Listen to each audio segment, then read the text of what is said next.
Hello and welcome back to the 10-Minute Professional, the podcast designed to help you navigate the political landscape of corporate America while maintaining your sanity and hopefully not becoming a soulless monster. My name is Gabe, I am your host, and I believe personal and professional development needs to happen around the clock. Time is money and money's needed for life, so let's not waste any time and get to work so we can get back to focusing on our lives. Here's a personal philosophy of mine. Whenever I address problems or issues with multiple personalities involved, I keep the discussion focused on the issue and not the individuals, even if a specific party is clearly at fault. I believe in the golden rule, treating others how you'd like to be treated. This means I don't call people out or point fingers in public, and I certainly don't yell or raise my voice. If you've spent any time in the workforce, odds are you had a supervisor you could not stand. Maybe they rubbed you the wrong way because they had no technical or job-specific skills. Perhaps they were all talk and couldn't actually do anything. Maybe they were a micromanager. They communicated very rudely, had no social skills, or just had an overall unpleasant disposition. In my personal and professional experience, I found one commonality between unpleasant managers and colleagues. While anecdotal, of course, this observation has been consistent, regardless of the type of job I was performing or the industry I was in. It didn't matter if it was an office job in the tech sector, a retail worker like a cashier or stocker, or if I was washing cars or a waiter. In the workplace, you need to collaborate with your colleagues and receive some type of feedback from your supervisor. The distinguishing factor between a manager I viewed positively versus a manager or former colleague I recall with disdain was the way they posed questions. In the workplace, most questions fall into two categories: what or why.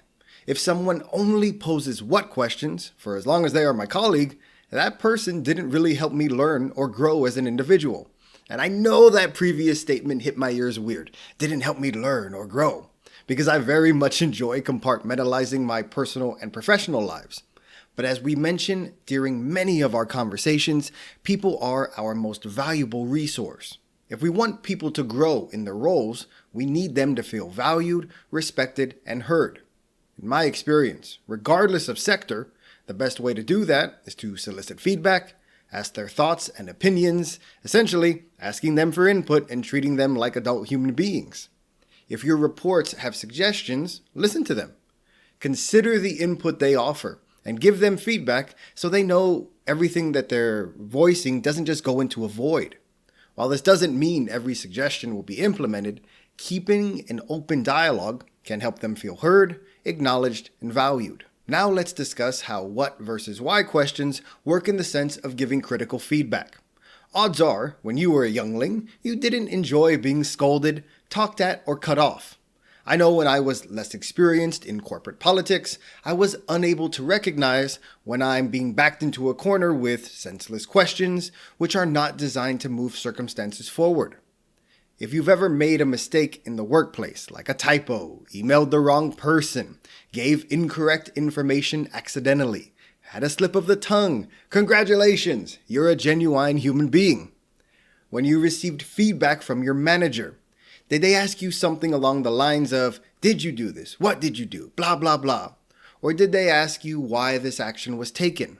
Explain to me the steps and the reasoning. Essentially, did they ask you a what versus a why question? To be clear, any question can be spun negatively.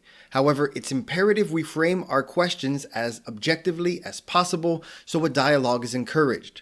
If you wonder why we need people to feel like we're in a safe space where they can engage in a conversation, think back to how happy you were, or perhaps how you felt like a massive weight had been lifted off your shoulders when you left that workplace where you had a manager you couldn't stand, and you will have your answer.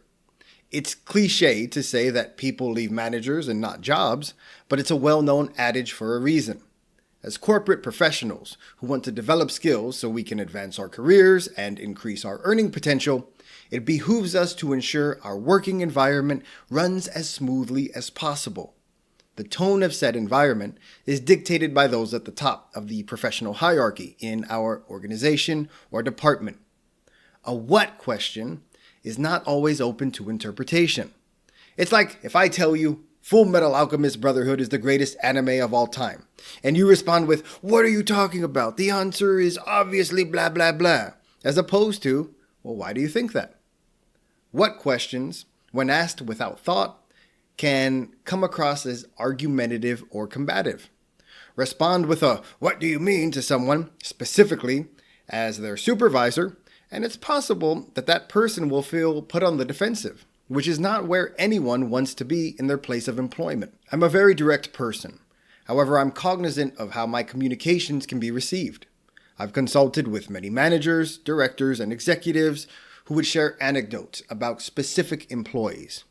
Wanting to teach said employee, multiple supervisors said something along the lines of, "Well, I've got to apply a little pressure so they know how to respond." That approach has always struck me as someone forcing their style and not wanting to teach directly. I would much rather read the room, ensure alignment with organizational guidance, and do my best to not come across like a jerk. It's an oversimplification, but push too hard, too many times to a certain individual, and you've created a resource who will be heading out the door as soon as they're able. This isn't to say you cannot use pressure to teach. Some people respond incredibly well to pressure, and I, for one, have encouraged, quote, drinking from the fire hose. That being said, I encourage you to keep self-awareness at the front of your mind while you ask yourself if you truly think that your intended target will respond well to that style. I mention this because of all the people I've worked with or managed in every single workplace I've ever been an employee or consultant of. We're talking retail, restaurant, or an office. I can recall on one hand the number of people who actually responded to that type of old school pressure effectively. I recall many former colleagues complaining privately about people who use that tactic.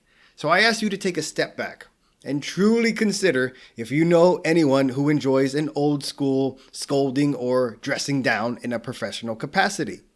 I hazard a guess you won't be able to name too many people who benefited from being talked at in the office. In the office, I care about one thing: getting all my assigned work done ASAP so I can log out for the day and get back to my actual life.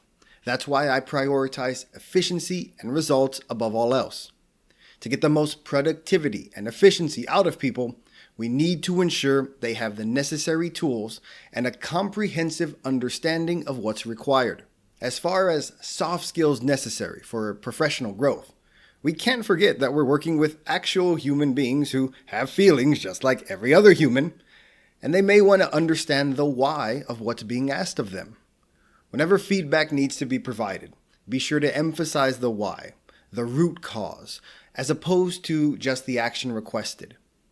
Hearing someone articulate their reasoning and walking through their thought processes and actions proves invaluable to you as a people leader and/or colleague. Asking that one simple question, why, can help you cultivate a professional relationship built on trust and mutual respect, while providing insight into how their mind works and what they are most receptive to, especially when it comes to providing critical feedback. Be the kind of person who asks why and encourages people to speak their minds, or run the risk of being little more than a bad memory for a top performer.